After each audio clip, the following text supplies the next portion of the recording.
अब रो रहे हैं बैठे बैठे कि अनपढ़ व्यक्ति को जिता के भेज दिया, जिसको कुछ भी नहीं आता, वो जनता को भटके बारे मेरे वाले, वो अब कैसे मिलेंगे बताओ। मैं हूँ, वो था। अब मेरी सरकार हो और आप सवाल पूछो, 15 मिनट गिरफ्तार करके जूते लगा के हथकड़ी लगा घुमा देंगे जयपुर के अंदर। सरकार तो है हमारी है। बड़े कोटा कचौरी खाने से, कहीं चाय पीने से इसे नेता नहीं बनता आदमी।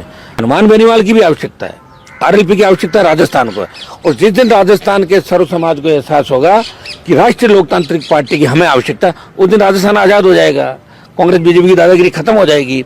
वही अधिकारी जो गहलोत के नजदीक थे, वही भजनलाल के नजदीक है, वही वसुंधरा के नजदीक है, पर्दे के पीछे ये पार्टनरशिप के अंदर धंधा करते हैं ज्यादातर मंत्री आपस में। तो सबको जानता हूँ एक एक को, लेकिन जांच करेगा कौन? जहाँ तो सरकार करती है, या तो ये करती है, या दिल्ली की। मेरी सरकार तो है नहीं। मेरी सरकार हो और आप सवाल पूछो, 15 मिनट गिरफ्तार करके जूते लगा के हथकड़ी लगा घुमा देंगे जयपुर के अंदर। सरकार तो है हमारी है। सरकार आने के बाद ही सवाल करो आप। तो मिला जुली का खेल चल रहा है राजस्थान के अंदर।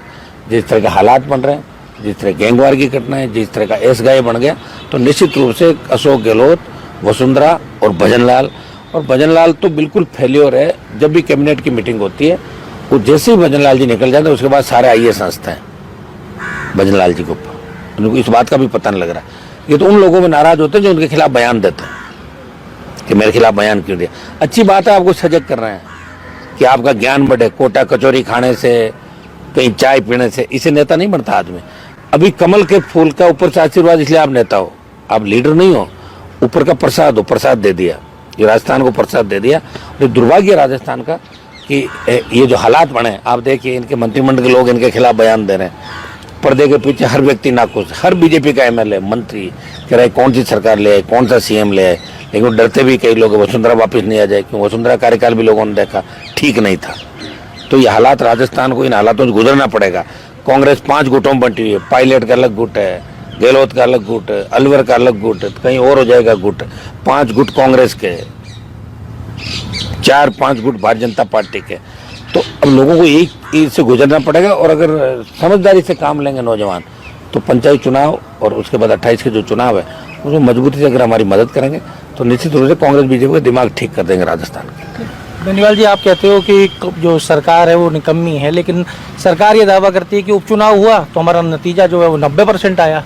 लोकसभा के अंदर भी हमने अच्छा प्रदर्शन किया, निकाय चुनाव में भी करने जाएंगे हम, तो चारों तरफ समृद्धि की बात करें, इसको कैसे देखें? तो ऐसे तो मेरा ही अच्छा है, मेरे वोट बढ़े। आज तक 8-9 चुनाव हुए ना, उन्हें 95,000 वोट पहली बार है। वोट ही तो चाहिए हमें, और क्या।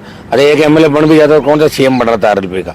वो तो राजस्थान की जनता का, जवानों का दुर्भाग्य है कि आरएलपी पार्टी को समझ नहीं पाए। इधर उधर लोभ लालच के अंदर भाग गए लोग।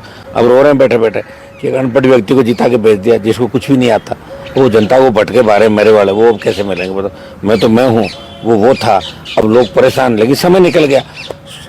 हमारा भी वोट बैंक बढ़ रहा है राजस्थान का, तो बहुत बड़ा राजस्थान है। और राजस्थान के लोगों में लड़ने की आदत नहीं है। आज़ादी का आंदोलन भी देखोगे ना, तो राजस्थान के लोगों का इस देश की आज़ादी के आंदोलन में बड़ा योगदान नहीं। इतिहासकार जरूर छोटा मोटा लिख देते हैं, बाकी बदनामी वाले काम राजस्थान में ज़्यादा हुए। इतिहास के अंदर भी आप देखेंगे, मैं दिल्ली में जब गया 19 के अंदर, दिल्ली, यूपी, हरियाणा, पंजाब, झारखंड, बिहार, यहाँ के सांसद कहते थे राजस्थान के अंदर तो क्षेत्रीय पार्टी बनी नहीं, काहे के लड़ाके हो आप। राजस्थान, गुजरात 2 ऐसे प्रांत है जहाँ कोई पार्टी काम ही नहीं कर पाई। तो इतना कमजोर हो गया राजस्थान कि यहाँ तीसरी ताकत खड़ी नहीं हो सकती। पार्टी की एक सरकार बनाएंगे, लोग उसके विरोध में उतर जाएंगे, सड़क पर टोल देंगे, बिजली की वीसीआर भरवाएंगे, पुलिस के डंडे खाएंगे, बेरोजगार आत्महत्या करेगा, किसान आत्महत्या करेगा।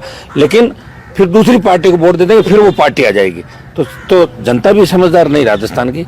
नौजवान जरूर प्रयास करा, लेकिन उस जातियों में बढ़ जाता है, अलग अलग गुटों में बढ़ जाता है। बहुत बड़ा राजस्थान है।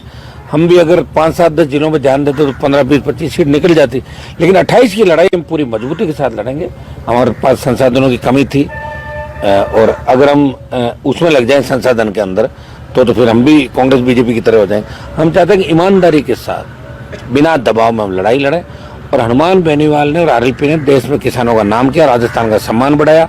किसानों को जब आवश्यकता पड़ी तो सत्ता छोड़ के सड़क पे आरएलपी आई इस देश के अंदर, उत्तरी भारत की। और अग्निवीर जो लेके आई योजना, सेना को ठेके पे दिया। तो राष्ट्रीय लोकतांत्रिक पार्टी ने 2 लाख जवानों की रैली करी पहले दिन के आंदोलन के बाद जोधपुर के अंदर।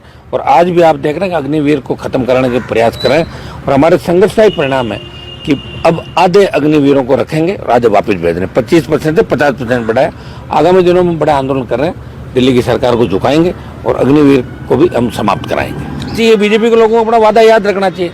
सिर्फ धर्म और जाति के नाम पे वोट लेना और ये ठीक नहीं। और ये भी सही है कि आप भारतीय जनता पार्टी हिंदूवाद की बात करती है, लेकिन उस समय जो झगड़े हुए उसमें जिन लोगों को इन्होंने यहाँ जैसे कीर्ति आजाद ने बयान दिया, उस पर भी सरकार को ध्यान देना